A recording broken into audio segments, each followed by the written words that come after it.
Queridos, um feliz sábado. Espero que você esteja bem. Você está bem? Está bem?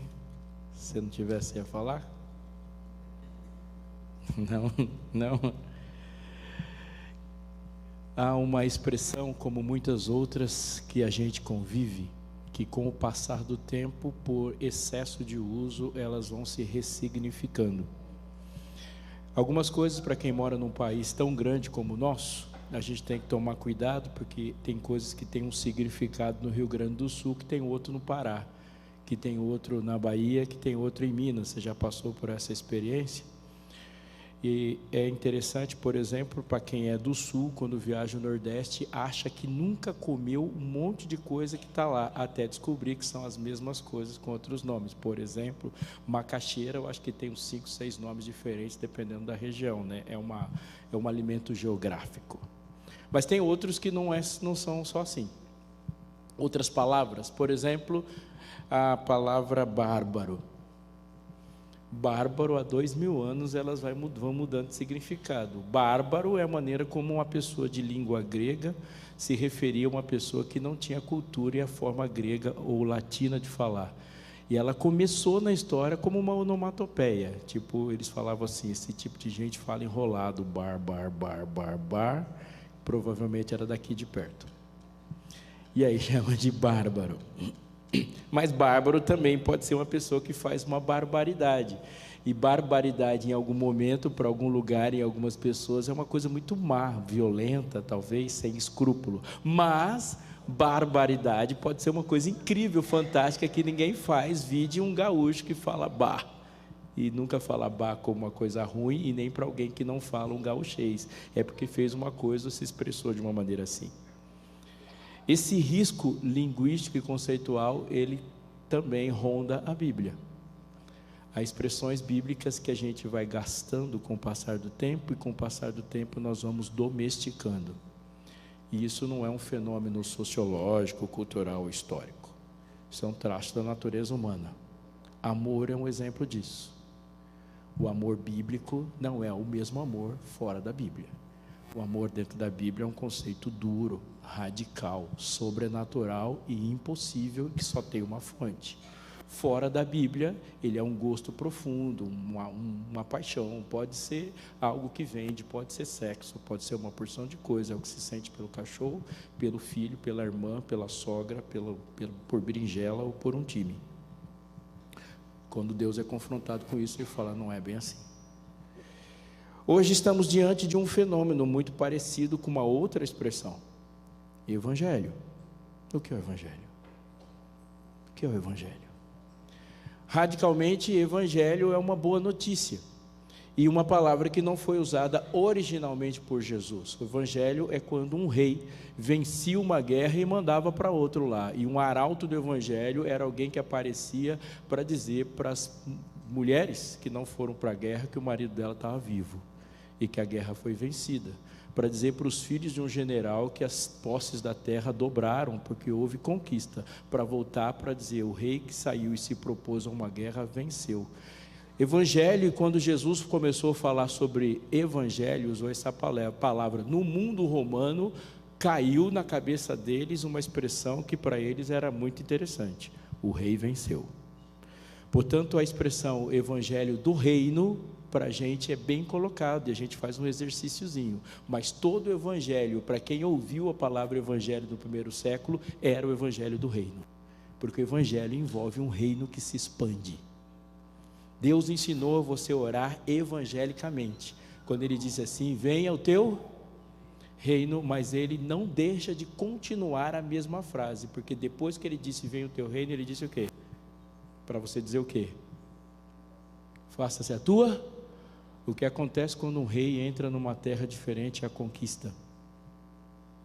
O que passa a acontecer lá, e é detectado por todo mundo, é que há uma nova vontade em curso. Vivemos num mundo estranho, onde a palavra evangelho se ressignificou, e pode ser agora um grupo cultural, um grupo que tem um pensamento diferente, um grupo que envolve, e muito do que se fala do Evangelho não é tirado do Evangelho, mas de uma transculturação, de uma aculturação e de uma apropriação que depois de 2000 anos falando a coisa, a gente está agora dando os próprios significados.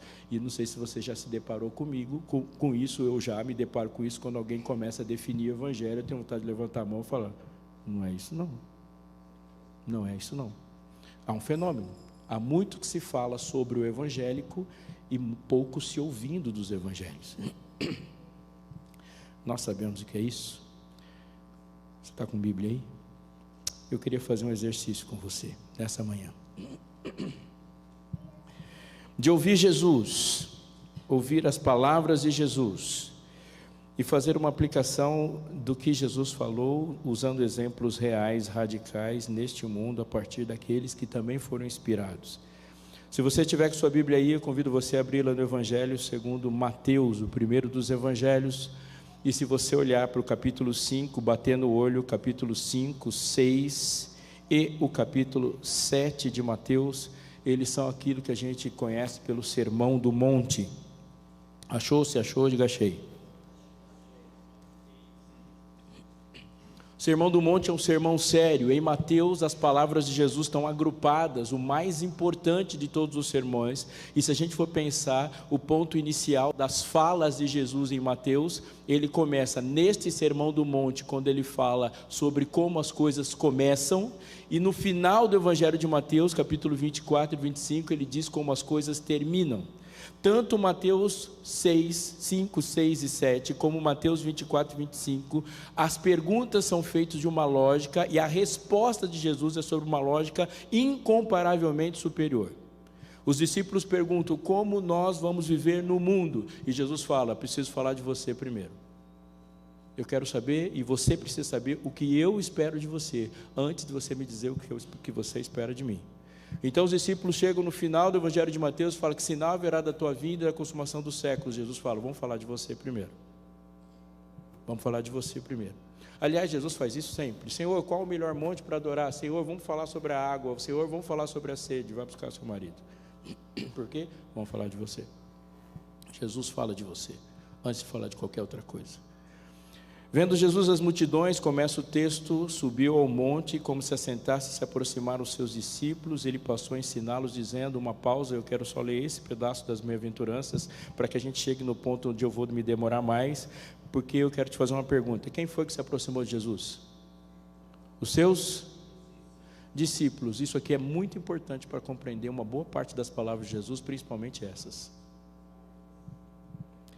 O Evangelho é agressivo. O Evangelho, ele é militante. O Evangelho avança.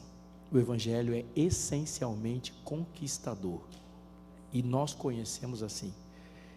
Ele envolve a conquista de corações. Ele envolve um coração rebelde para um coração súdito do reino. Mas precisamos compreender uma coisa sobre as palavras de Jesus, e essa é a mais importante que eu tenho para te dizer nesse dia. O Evangelho envolve ensinar a viver. Se aproximaram dele qual tipo de pessoa? As pessoas que já haviam decidido segui-lo. E quando Jesus apresentou-se como porta, ele disse que ele é uma porta estreita. E quando ele define o caminho após a porta, ele define na mesma espessura. A porta é estreita e o caminho também. O que ele está dizendo sobre a porta estreita, essencialmente, inicialmente, não é sobre as agruras da porta e nem sobre as agruras e sofrimentos do caminho. Ele está falando que esse caminho tem formato. O caminho é estreito. O caminho largo é um caminho disforme. Ele não tem nenhum formato. Você pode deitar atravessado no meio do caminho, porque ele leva para a perdição. Qual caminho você precisa pegar para estar perdido? Qualquer um que não seja o caminho correto. Eu vou sair daqui, vou pegar meu carro e vou para Jacareí. Qual caminho eu preciso para me perder? Qualquer um que não seja Dom Pedro. É largo. Todas as estradas do planeta te levam a estar perdido. Só uma te leva para casa. A não ser que você mora no meio de uma marginal, no Rodoanel, que tem vários caminhos. O caminho largo é largo. Porque ele não tem destino. O caminho estreito, ele é preciso, ele regulamenta, ele organiza a vida. Jesus, começando a falar disso, ele discorre sobre o que acontece no coração de quem segue, e como ele avança coração adentro, até chegar no capítulo 5, verso 17, bate o olho aí, diz assim: não pense que eu vim revogar a lei ou os profetas. Não vim para revogar, eu vim para, porque em verdade vos digo que até que o céu e a terra passe, nenhum i ou um tio jamais passará da lei, até que o quê? Tudo se cumpra. Agora, por favor, preste atenção que Jesus está usando uma expressão técnica que não perde significado na Bíblia. E ele está falando de lei? Sim, mas ele está falando uma palavra que junta com a outra, quer dizer lei ou os profetas. Quando Jesus chama junto, lei e os profetas, é uma expressão que ele sempre usou para falar do Antigo Testamento inteiro. Lei o testemunho, Moisés e os profetas, lei e os profetas, ele juntou. O que ele está querendo dizer é o seguinte: eu não vim inaugurar coisa nenhuma, eu só te ensinei a viver, porque a Bíblia existe para responder as perguntas que nós perdemos a capacidade de fazer. Vim para cá, eu já regulamentei sua vida, agora não pense que eu vim revogar, eu vim cumprir. Isso coloca Jesus numa categoria, e quando ele senta na categoria, todos que já foram chamados por aquele nome têm que sair. Podemos chamar Jesus de revolucionário a partir desse texto, sim, mas se é chamar Jesus de revolucionário, ninguém mais vai poder ser chamado dessa forma, porque o que Jesus está fazendo? Eu vou ensinar você a viver. E o que diz a lei e os profetas? Vai lá para Levítico. Lá em Levítico, a lei está dizendo o que você faz com o seu dinheiro, o que você faz com o filho, o que você faz com o funcionário, o que você faz com o seu casamento, o que você faz quando você está dormindo, o que você faz quando você está acordado. A lei e os profetas regulamentam absolutamente tudo. Tudo. O que ele faz, o que ele disse, como a gente deve tratar a saúde, e na saúde como a gente lida com o outro. É só lá ler Deuteronômio. Diz sobre que postura devemos ter em relação à guerra, que postura temos que ter em relação à paz, que postura temos que ter em relação ao Estado, que postura que a gente tem em relação à autoridade, que postura que tem com o imigrante, com o degregado, com o órfão, com a viúva, com o estrangeiro, com você, com o pai, com a mãe, com todo mundo. Ele falou assim: sabe o que eu falei lá naquele monte? Não estou terminando nada, eu vim cumprir. E eu vou dizer mais uma coisa: até que o céu e a terra passem, não vai passar nada disso. Mas, Senhor, a gente não vive no estado onde você governa. Eu não governo o estado, eu governo você. Senhor, mas a gente vive num país onde não existem essas leis. A minha lei não está na Constituição do seu país, a minha lei está no seu coração. É de você que eu estou falando. Você é assim, não é o seu país, estou falando de você. E se você for assim, e se vocês forem assim, vocês vão mudar qualquer lugar onde vocês estejam. Qualquer. Essencialmente, eu quero que você seja justo. Justo, íntegro, e trate tudo com equidade. E olhe para mim e saiba, é de você que eu estou falando. E ele vai continuar. Aquele, pois, que violaram desses mandamentos, posto que dos menores, e assim ensinar aos homens, será considerado mínimo no reino dos céus. Aquele, porém, que observar e ensinar, esse será considerado grande no reino dos céus. E nesse momento, o nosso conceito de reino dos céus, como aquela tela de proteção do Windows 98, começa a ficar mudada, porque eu sempre imagino o reino do céu como aquele lugar azul claro, cheio de nuvens, e com umas casas douradas, tipo um Beto Carreiro World, pintado de amarelo. E o que Deus está falando aqui é chocante, porque ele está dizendo: aquele, pois, que violar, mesmo que os menores, será considerado o mínimo do reino do céu. Mas o senhor mesmo falou que dá para ir para o céu violando os mandamentos? Ele falou: claro que não. Então, obviamente, esse reino dos céus não é um reino no céu, é o reino do céu que chegou, e será considerado o mínimo do reino dos céus. E quando ele pisou aqui, o reino do céu chegou. Portanto, esse ser considerado mínimo não é numa terra por vir, é nesta, porque assim que o rei chegou, o reino dos céus. Portanto, ele não está falando do lugar onde você vai morar, ele está falando da origem de onde vem o mandamento, e ele vem do trono, do céu. Me fiz compreender? Se sim, diga assim. Aquele, pois, que violaram desse mandamento será considerado o mínimo do reino do céu. Portanto, é aqui e agora. Porém, aquele que observar e ensinar será considerado grande no reino dos céus. E o que você está fazendo aqui? É exatamente isso que ele chamou a você: fazer? Observar e ensinar. E quando termina o texto de Mateus, ele vai falar: e esse evangelho do reino será pregado em todo o mundo, para testemunho em todas as nações, então virá o fim. E obviamente virá o fim, porque se todo mundo seguir as regras do evangelho do reino, o planeta não suporta. Colapso. Quando ele termina dizendo dessa forma, e aqui eu vou me demorar um pouco mais, no capítulo 7, verso 24.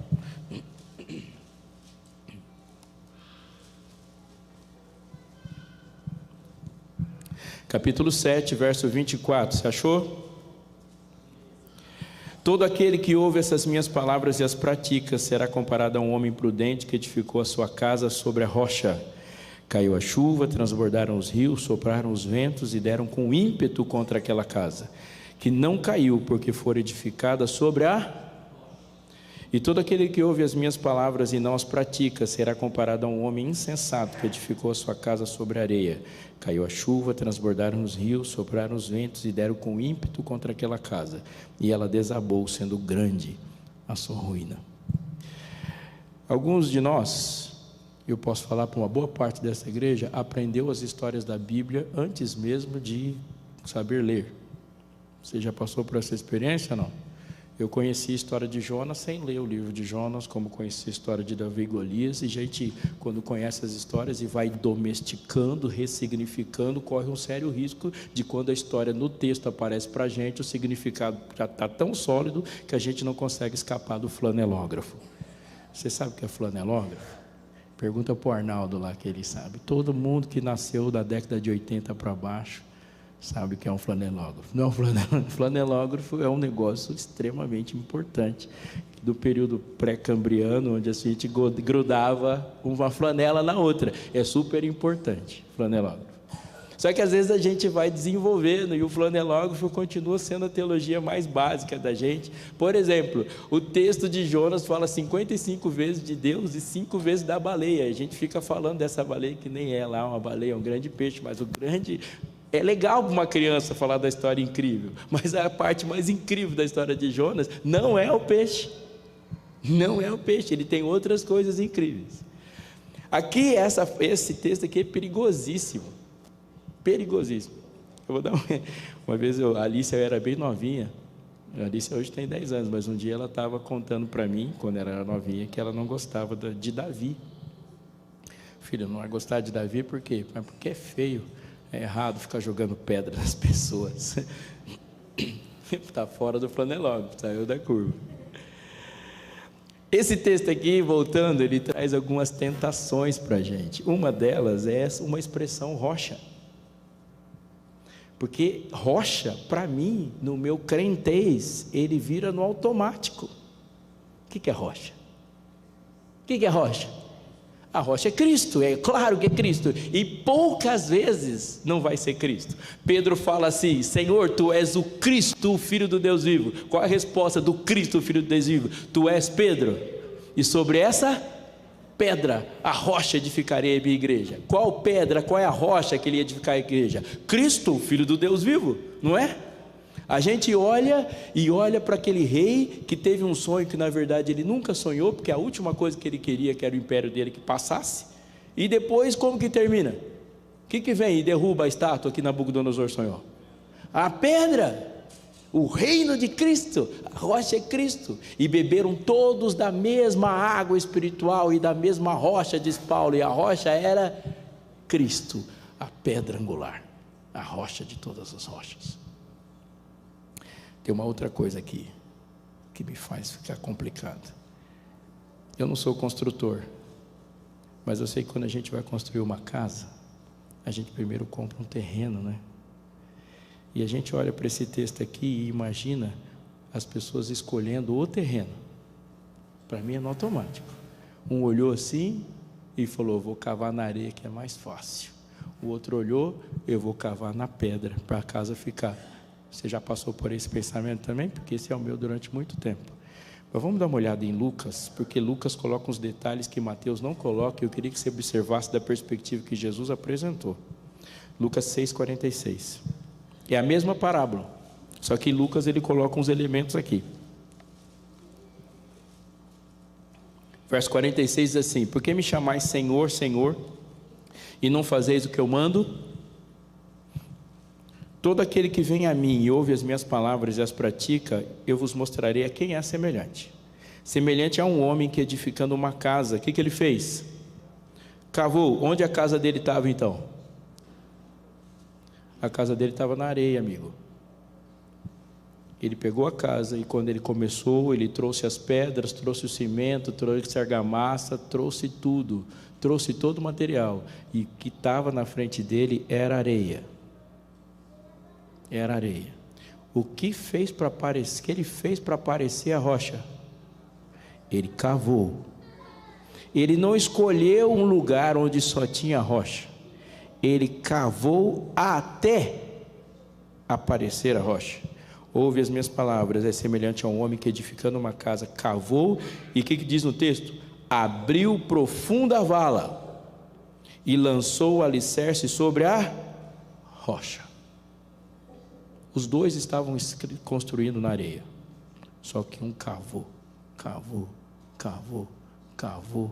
até o terreno ser sólido. Não é onde eles constroem, mas é como se constrói. E vindo a enchente, arrojou-se o rio contra aquela casa e não pôde abalar, por ter sido bem construída. Mas o que ouve e não pratica é semelhante a um homem que edificou uma casa sobre a terra sem alicerces.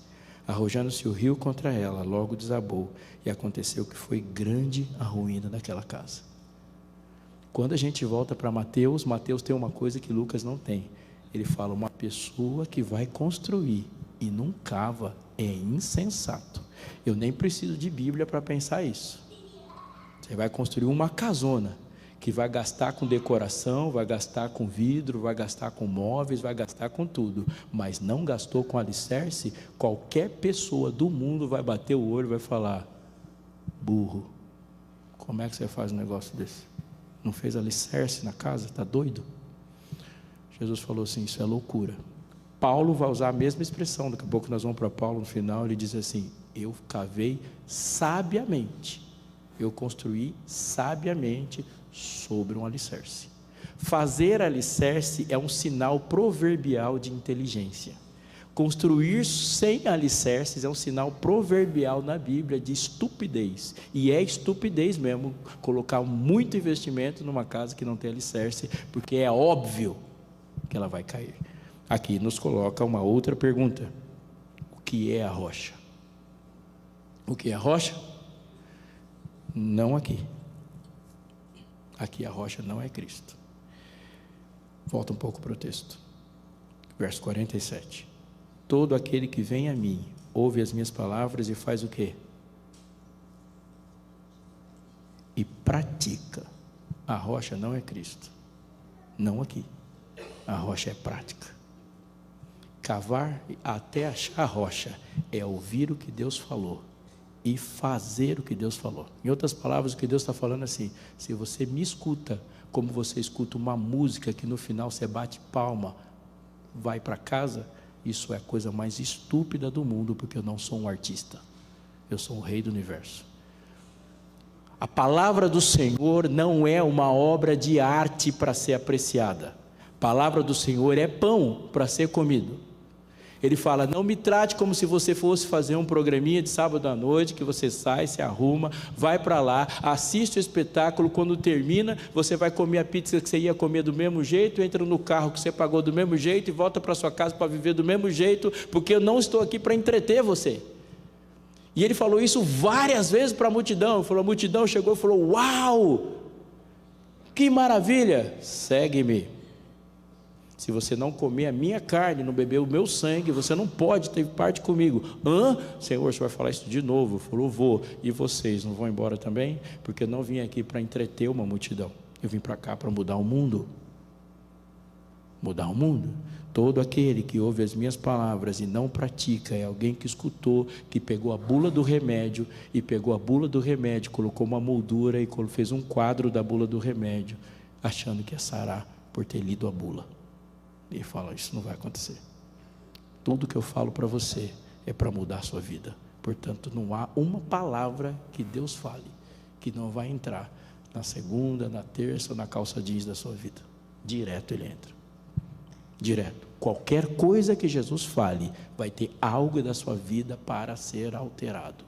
Isto é o Evangelho. Porque o Evangelho é o Evangelho eterno, mas ele falou que ia ser pregado o Evangelho do reino. Evangelho do reino envolve um rei. E um rei tem súditos, e os súditos o obedecem. O Evangelho transforma a vida. Você quer morar num lugar bom, sim ou não? Sem boleto, sem Covid, sem chikungunya, sem gente te ligando para te cobrar. Esse lugar bom, falávamos na nossa classe escola sabatina, ele só é bom porque as pessoas que viverão nesse lugar não são como as pessoas que vivem neste lugar. O céu só é céu porque a ética do céu é a ética do reino.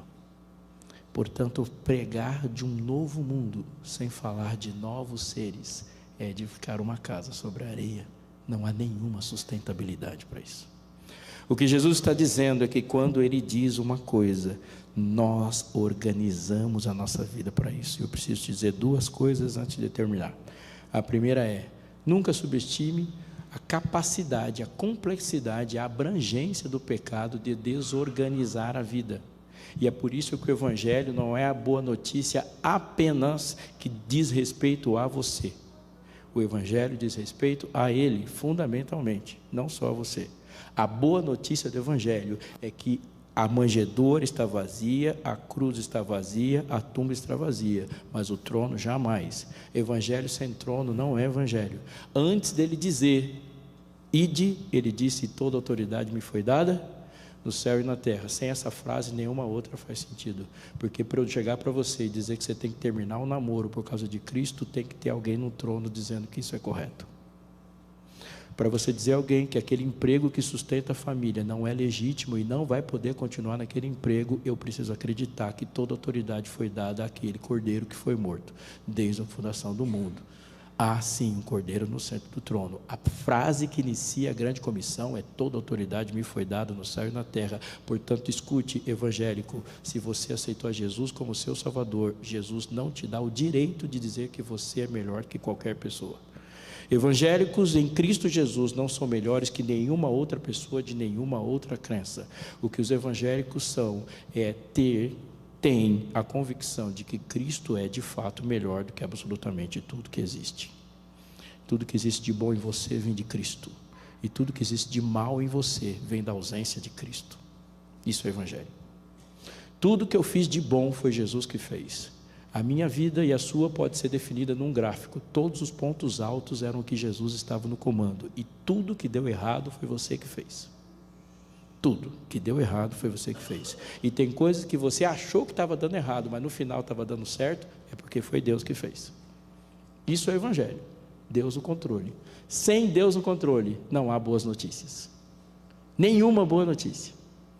Por fim, eu quero te dizer, e eu queria aplicar, como Paulo aplica, a maneira como o Evangelho se torna prática, com alguns exemplos. Eu acho que um exemplo mais preciso para entender o meu mundo é o exemplo da igreja de Corinto. A cidade de Corinto é uma cidade entre dois istmos, dois golfos.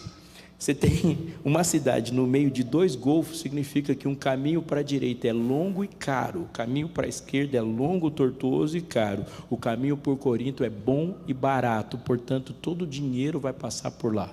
Depois de Atenas e talvez competindo com Alexandria, talvez seja uma das cidades mais cultas do mundo antigo.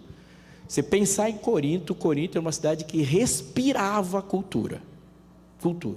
Muita cultura, ela é grega e assim, ela é a síntese do mundo do primeiro século, porque ela nasce romana, é destruída, reocupada por gregos, depois de uma guerra os romanos voltam e os gregos também, então ela é essencialmente greco-romana. Mas quando a gente fala de greco-romano, esquece o que você pensa no seu mundo, onde Deus já foi oficial. Falar de Jesus em Corinto e falar de um nome científico de uma planta que você tem na sua casa, para eles era praticamente a mesma coisa. A moral não é cristã. Vocês estão entendendo o que eu estou querendo dizer? Nós já nascemos em um mundo ocidental cristão, portanto, a moral e a ética da igreja, em algum ponto, se relaciona com a moral e ética do mundo. Tem coisa que é errado para todo mundo, estão me entendendo? Em Corinto não é assim, não. Tem coisa que a gente aqui fazia assim, meu pai. Lá em Corinto é normal, é a ordem do dia, não é errado. Para você ter uma ideia, uma das estatísticas é que Corinto, na época de Paulo, tinha 120 mil habitantes e tinham mais de 1.000 prostitutas. É 1 para 12, é bastante. 1 para 12 mil pessoas, é bastante. Não é errado procurar prazer, nenhum, muito pelo contrário. É uma vida assim. Aliás, havia um verbo, se alguém quiser dizer duas coisas muito interessantes, né? Isso é bem encontrado na literatura. Se quiser dizer assim, alguém está nos braços de Satanás, ou foi para o diabo, eles falam, foi para Corinto.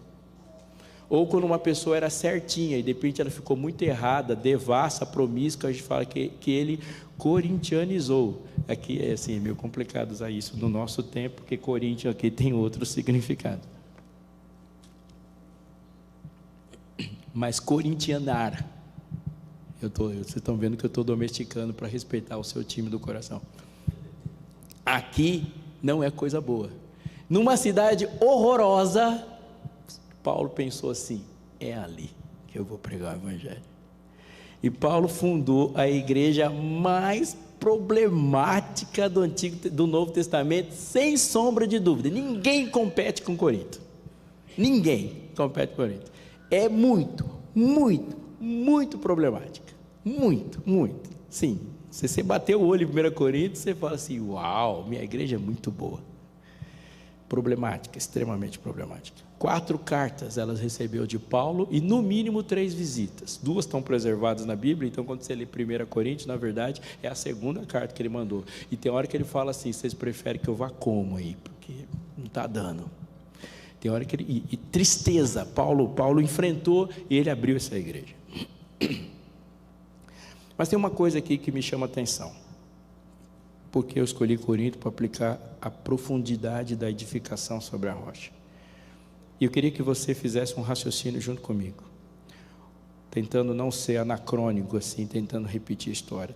Tem 2.000 anos de distância. Mas Corinto vivia uma cidade em que havia uma cultura dominante.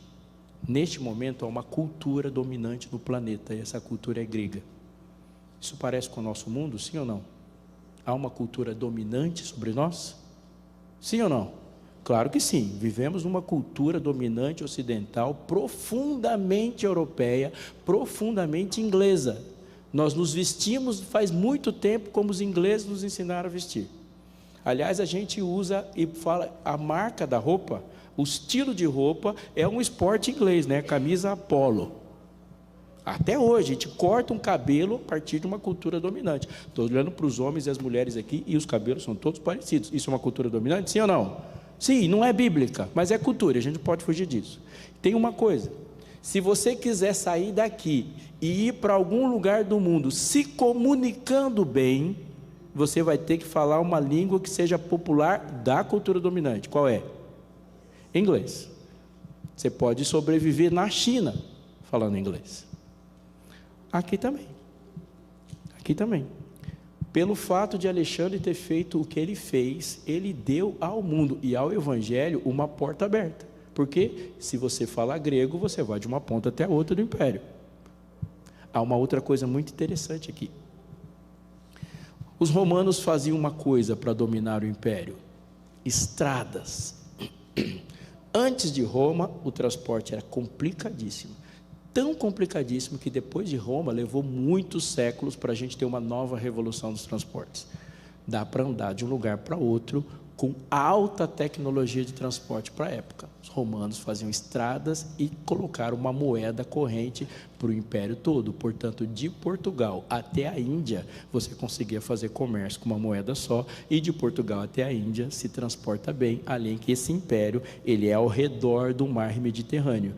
Paulo conseguiria fazer o que ele fez se ele tivesse nascido 200 anos antes? Não dessa forma, de jeito nenhum, porque não tinha tanto navio para ele pegar e nem tanta estrada para percorrer. Aparece um anjo lá, fala, passa a Macedônia e ajuda-nos, e ele passa. Não dava, Daniel não faria isso. Vocês estão entendendo? Meu mundo não é assim? É o nosso mundo. É o nosso mundo. Mas tem uma coisa que é mais importante de todas. O Evangelho saiu de Israel, de Jerusalém para a Judéia, de Judéia para Samaria e de Samaria para os confins da terra, enfrentando um tipo de gente cuja moral, a filosofia, o pensamento, a ética não é cristã. Quando você sai para falar de Jesus hoje, você sempre vai encontrar um ponto de apoio, porque dificilmente você vai encontrar pessoas que nunca ouviram falar de Jesus. Não é assim?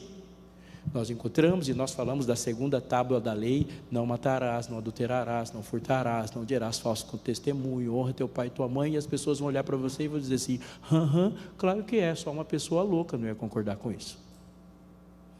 Ou seja, nós somos cristãos falando no mundo da cultura cristã, Jerusalém, Judéia e Samaria. Quando se chega no confim da terra, é outra conversa, as pessoas não pensam desse jeito. O que é errado para você não é tão errado para ela, e o que é certo para você não é tão certo para ela. Acontece que nós não chegamos nesse mundo, esse mundo é que chegou até a gente. Estou viajando ou é assim? Você liga a TV e fala, isso é errado, e a TV fala, claro que não, isso é errado para você. Fala assim, mas isso aqui não está. Não, não é. Aí você fala, não, mas você tem que fazer o que é correto. Ele diz para você, se eu não pensar igual a você, eu não vou fazer igual a você. Essa é a lógica do Evangelho. Se a pessoa não pensar como você, ela não vai agir como você. Portanto, o Evangelho é essencialmente conquista. Essencialmente conquista. Este é o mundo. Está em Corinto comigo? Coríntios capítulo 6. Olha o que é que Paulo, a classe bíblica de Paulo. Capítulo 6, verso 9. A classe bíblica de Paulo é: ou não sabeis que os injustos não herdarão o reino de Deus? Não vos enganeis. Aí ele vai fazer a lista. Nem impuros, nem idólatras, nem adúlteros, nem efeminados, nem sodomitas, nem ladrões, nem avarentos, nem bêbados, nem maldizentes, nem roubadores herdarão o reino de Deus. Não para. Leia o 11, que é o mais importante. Tais fostes, que está escrito o texto. Tais fostes alguns de vós. Portanto, quando Paulo chegou lá, ele compôs a igreja dando estudo bíblico para quem? Essa lista que ele fez. Esse é o grupo de gente que compõe a igreja de Corinto. Eles são assim? Não. Eles foram assim. E eles deixaram de ser assim por causa do quê? Volta um pouquinho para sua Bíblia, para o começo de Coríntios.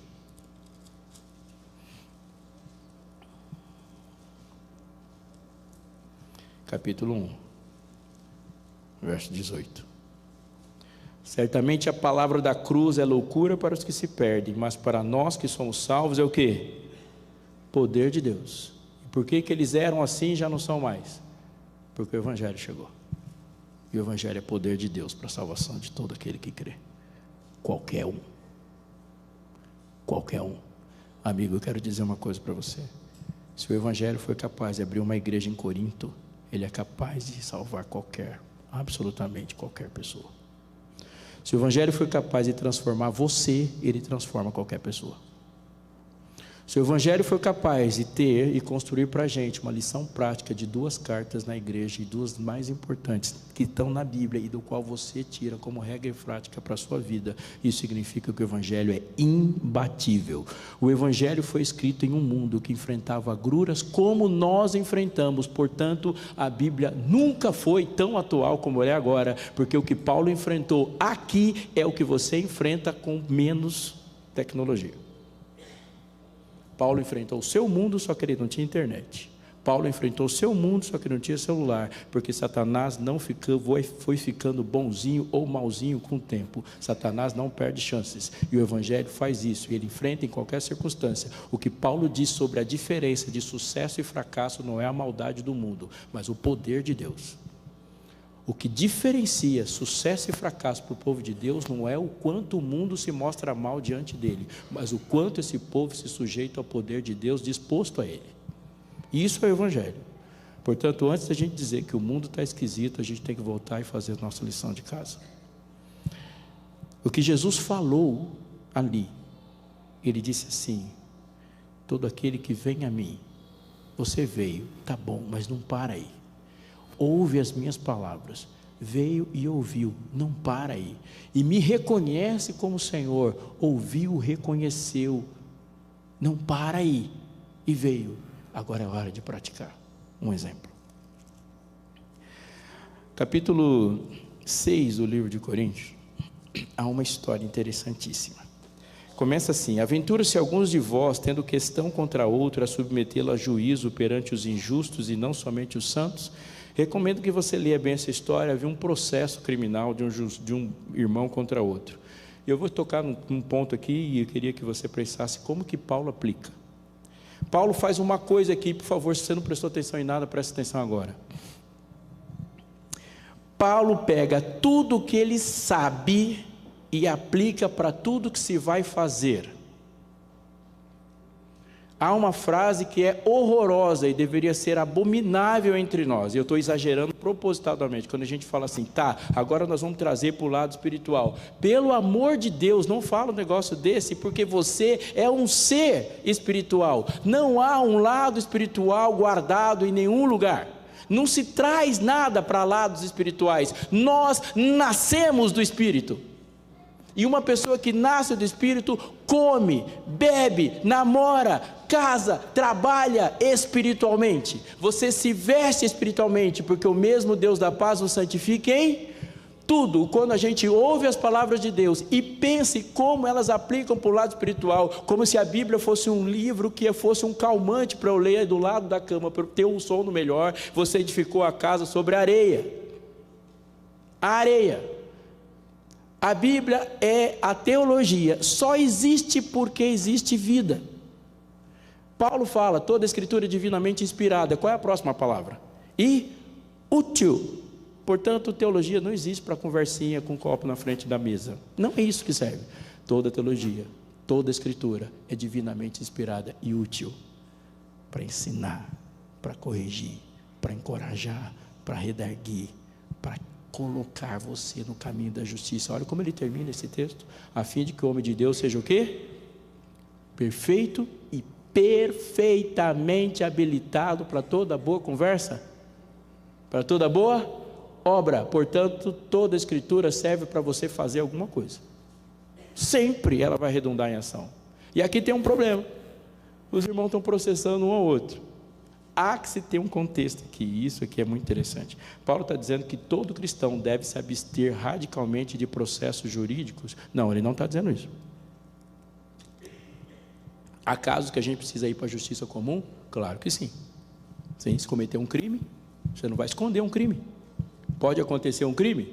Pode. E crime se resolve com justiça comum? Sim, claro que sim. E se for entre os irmãos? Também. Claro que sim. Claro que sim, tem coisa que não dá para resolver em comissão de igreja, você precisa de um advogado. Mas vamos voltar um pouquinho. Corinto é uma das cidades gregas e uma das cidades mais cultas do mundo antigo. E havia uma coisa aqui em Corinto, é parecido com o que a gente tem com o futebol aqui. Quem tem um time aqui que você fala assim, mesmo que seja um não praticante, você fala, eu tenho um timinho aí. Não tem? Todo mundo tem. Todo mundo tem. Quem não tem, é só explicar mais um pouco e vai ter uma outra coisa do coração.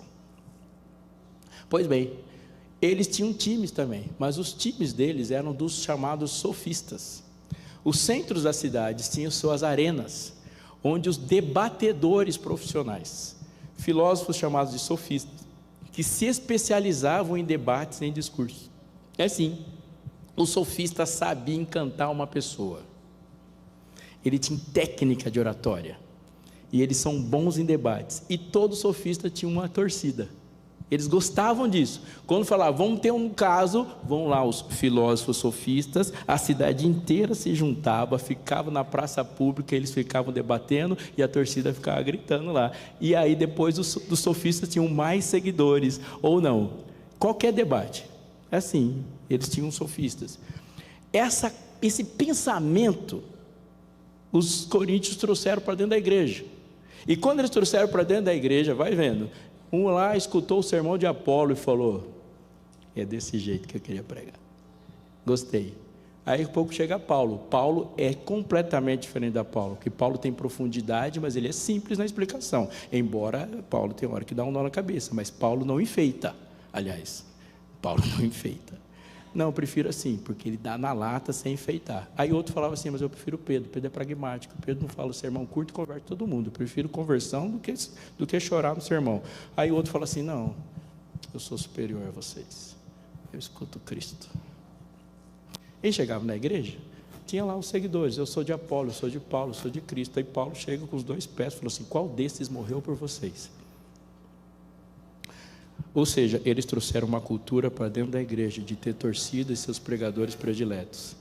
E aí rolou um processo. Quando rolou um processo entre os irmãos, para onde eles vão? Para a praça pública. E quando eles foram para a praça pública, tinha um caso que era da igreja e os sofistas fizeram uma farra. E a população de Corinto toda lá.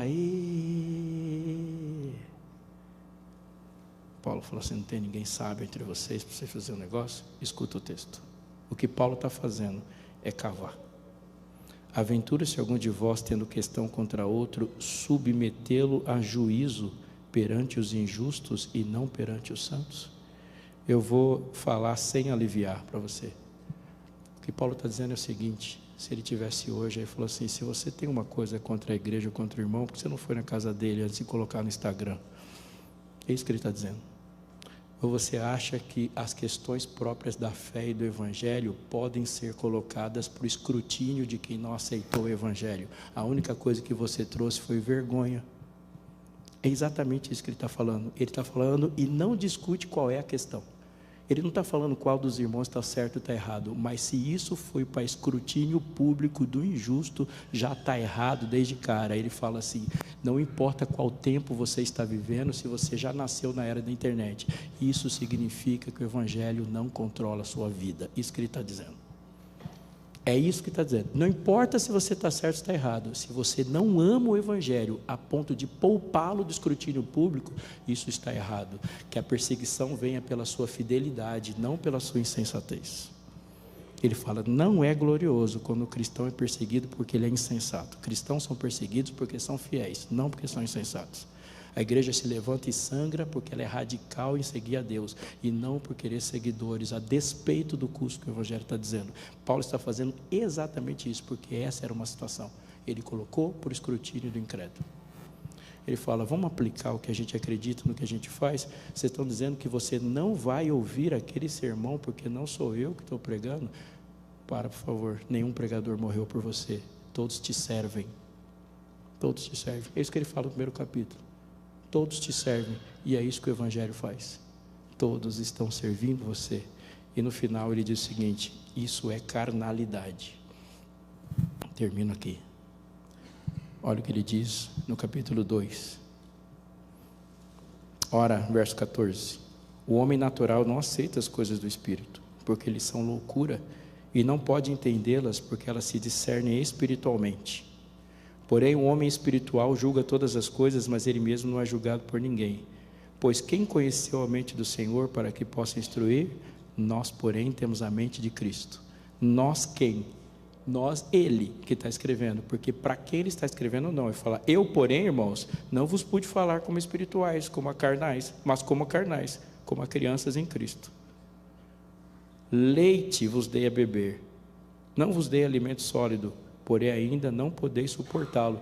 Até agora, desde que eu fundei a igreja, não consigo dar alimento sólido para você. Ele fala, nós temos a mente de Cristo. Nós, mas vocês não têm. E o que ele chama de carnal? Carnal não é uma pessoa que está em imoralidade. Carnal é uma pessoa cujo evangelho não governa a prática da sua vida. Carnal é uma pessoa que aceitou Jesus como Salvador, mas Jesus não veste o terno que ele vive, não veste a calça jeans que ele veste e não entra na conta bancária, não entra na despensa, não entra no trato, não determina como se namora, não determina como se trabalha, não determina nada. Jesus, para esse tipo de pessoa, só mudou a roupa, a cor da unha e uma ética ou moral. O resto Deus não fez mais nada. Ele fala, cristãos não são assim. Cristãos não se destacam pelo que eles evitam fazer. Cristãos se destacam pelo que eles causam no mundo. Ele fala, vocês são carnais. Por quê? Porque a cabeça de vocês só tem céu e na terra o reino não chegou. Mas ele diz uma outra coisa, e aqui ele diz para você agora. Por favor, em oração. Atente para o que eu estou dizendo. No verso 6 ele diz assim: entretanto, sem sofisma, sem firula, sem dourar a pílula, sem jogar purpurina na Bíblia, expomos sabedoria entre os experimentados, não porém a sabedoria deste século, nem a dos poderosos dessa época, que se reduzem a nada, mas falamos da sabedoria de Deus em mistério, outrora oculta, a qual Deus pré-ordenou desde a eternidade para a nossa glória. Sabedoria essa que nenhum dos poderosos desse século conheceu, porque se a tivessem conhecido, jamais teriam crucificado o Senhor da glória. Note o que ele está dizendo.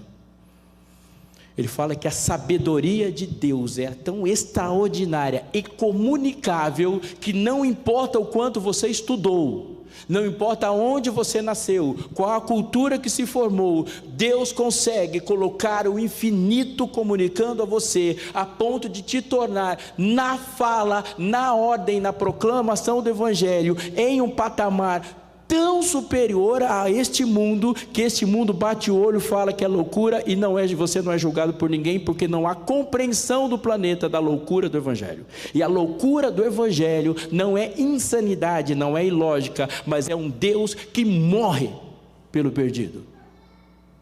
É um Deus que morre pelo perdido, que abre uma porta e fala: vim te buscar. E ele diz que não importa o que você fez, de onde você veio, você pode abrir os olhos e enxergar o que ninguém enxerga. Jesus estava diante de Pilatos.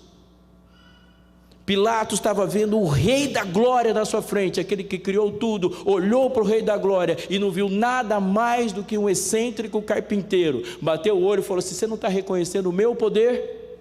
Uau, o coração de Pilatos só estava batendo por causa daquele açoitado que estava na frente dele. E Pilatos fala para Jesus sobre o poder dele, e Jesus revolve: nenhuma autoridade teria se do céu não fosse dada, eu sou o rei aqui. Mas mesmo assim, Pilatos não enxergou nada, mesmo com o espírito de profecia brilhando na sala da casa dele. E a esposa dele se levantou e falou: não faça nada. Jesus estava na frente de Herodes, e Herodes olhou para ele e falou: faz um negocinho aí, porque você faz um negócio da hora, estava louco para te conhecer. A voz de Jesus tirou defuntos da tumba. A voz de Jesus criou todas as galáxias. Herodes estava diante do Salvador do mundo e falou: faz um negocinho para eu dar risada. Anás, Caifás, nenhum dos poderosos desse mundo conheceu. Eles não viram a glória do Evangelho. Mas como está escrito: nem olhos viram, nem ouvidos ouviram, nem jamais penetrou em coração humano o que Deus tem preparado para aqueles que o amam. Amigo, esse texto não está falando de céu, ele está falando do agora. Olha o que diz o 10: mas Deus nola revelou pelo seu Espírito. Ele já contou para você sobre o seu passado, ele já contou para você sobre o seu futuro, e ele diz para você a maneira como ele pode controlar completamente o seu presente. Deus revelou você, porque você, pelos olhos do Espírito, pode olhar para a cruz e ver o que de fato estava lá, porque na cruz, a cruz derrete todo o meu medo sobre o juízo. Porque se alguém perguntar para mim sobre todos os meus pecados, eu digo: nenhum deles está escondido, Jesus os expôs todos. Você quer saber sobre os meus pecados? Não tenho medo do telão futuro, porque Jesus expôs todos os meus pecados. O Deus que eu conheço é lindo, e lá ele estava feio porque não era ele, era eu. Aquele era eu, por isso era tão feio. Lá na cruz ele expôs a glória do Pai, porque isso é o Evangelho, é a glória de Deus na face de Cristo. E quem contempla a glória de Deus na face de Cristo, não quer viver para si mais, é para Ele, tudo para Ele.